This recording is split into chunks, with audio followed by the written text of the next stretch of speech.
وہ ہندوستان کا ایک بڑا شہر تھا۔ اس وقت بھی بڑا تھا، آج کل تو بہت بڑا ہے۔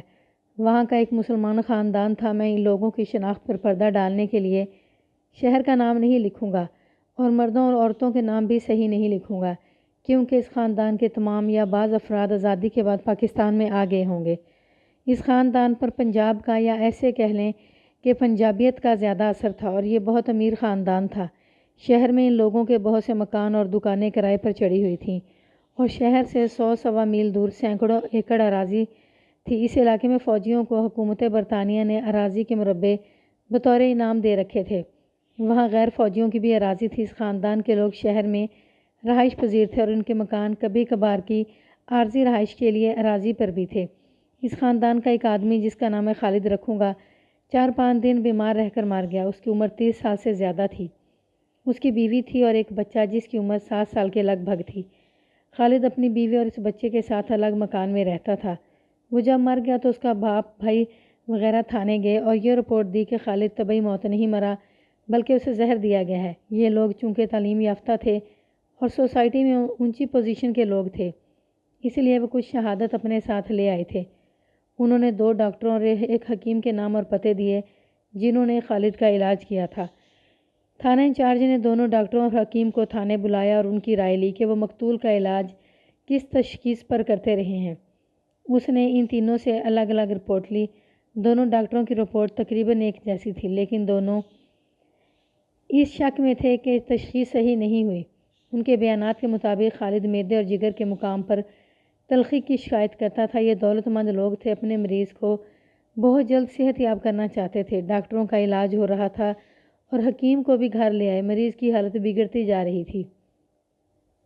حکیم کی رپورٹ یہ تھی کہ پہلے اسے شک ہوا کہ مریض پر یرکان کا حملہ ہوا ہے، لیکن علامات ذرا مختلف ہو گئیں تو حکیم کو شک ہوا۔ اس نے تھانہ انچارج کو بتایا کہ وہ ایسی بات اپنی زبان سے نہیں کہنا چاہتا تھا، لیکن اس کا شک پختہ تھا کہ مریض کو زہر دیا گیا ہے، یا اس نے غلطی سے کوئی زہریلی چیز کھا لی ہے۔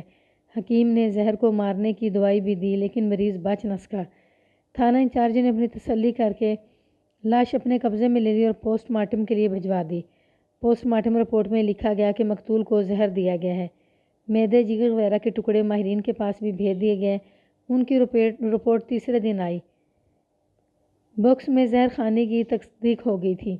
زہر کا اثر کچھ دیر بعد شروع ہوا تھا اور اس نے اپنا پورا اثر 5 دنوں میں دکھا دیا۔ اب خالد مقتول تھا۔ اس کے باپ اور بھائیوں وغیرہ نے اس کی بیوی پر شک لکھوایا تھا۔ تھانہ انچارج نے 1.5-2 ہفتے تفتیش کی، پھر یہ کیس ہمارے پاس آ گیا۔ میں جب اس واردات کی تفتیش کے لیے متعلقہ تھانے میں پہنچا تو مقتول کو مرے 17-18 روز گزر چکے تھے۔ میں نے جب متعلقہ سب انسپکٹر سے واردات کی تفصیلات زبانی سنی اور فائل دیکھی تو یہ راز کھلا کہ اس نے دونوں طرف سے رشوت لی ہے۔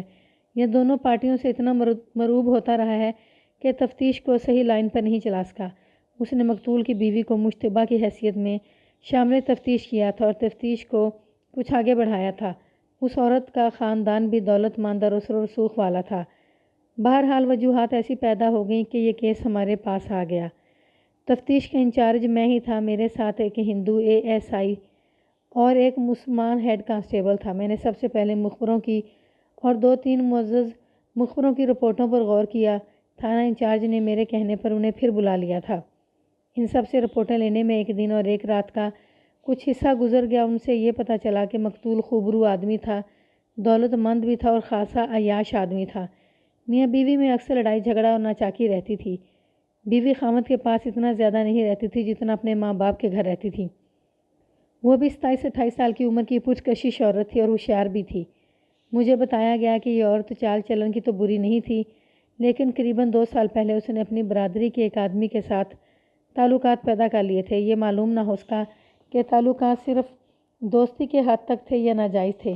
تھانہ انچارج نے اس آدمی کو بھی شامل تفتیش کیا تھا، لیکن جب اسے تھانے طلب کیا تو یہ جواب آیا کہ وہ شہر سے باہر گیا ہوا ہے۔ میں نے دیکھ لیا تھا کہ تفتیش نہ ہونے کے برابر ہوئی تھی اور اب یہ سارا کام میں نے الف سے شروع کرنا تھا۔ مجھے یہ سہولت حاصل تھی کہ میری برانچ کو اتنے اختیارات حاصل تھے جنہیں لامحدود بھی کہا جا سکتا ہے۔ میں نے تفتیش شروع کر دی۔ مقتول کی بیوی اور اس کے دوست کو معلوم نہیں تھا کہ تفتیش از سر نو شروع کرنے کے لیے کوئی اور آ گیا ہے۔ وہ دونوں شاید خوش ہو رہے ہوں گے کہ تفتیش ڈھیلی پڑ گئی ہے اور یہ واردات